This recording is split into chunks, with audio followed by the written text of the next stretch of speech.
అనగనగా ఒక ఊళ్ళో ఒక పిసినారోడు ఉండేవాడు. ఎంత పిసినారోడు అంటే ఎన్ని డబ్బులు సంపాదించినా చిన్న గుడిసె లాంటి ఇంట్లో ఉండేవాడు.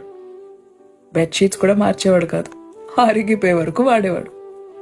ఉద్యోగానికి కూడా నలిగిపోయిన బట్టలు వేసుకుని వెళ్ళేవాడు, ఇస్త్రీకి డబ్బులు మిగిల్చాలని.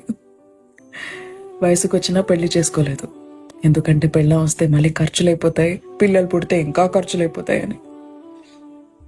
అలా జీవితాన్ని బ్రతికేస్తున్నాడు. 45 ఏళ్ళు వచ్చాయి. ఇంకా నేను రిటైర్ అయిపోతాను అని అనుకున్న సమయాన తన ఇంటి తలుపు తట్టి మరీ యమధర్మరాజు లోపలికి వచ్చాడు. ఈ సమయం అయిపోయింది, పదా అని. అప్పుడే అయిపోయిందా? ఇప్పటివరకు నేను ₹1,00,00,000 సంపాదించాను, ఈ డబ్బులు తీసుకుని నాకు కొంచెం ఆయుష్ ఇస్తారా అని అడిగాడు. యమధర్మరాజు గట్టిగా నవ్వాడు. కుదరదని చెప్పాడు. ఒక్క క్షణం సమయం ఇవ్వండి అని ఒక పేపర్ తీసి ఒక చిన్న లెటర్ రాశాడు.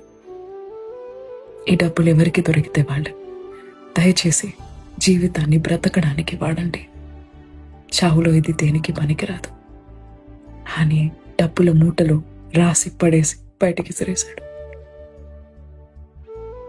జీవితాన్ని బ్రతకండి, దాచుకోకండి.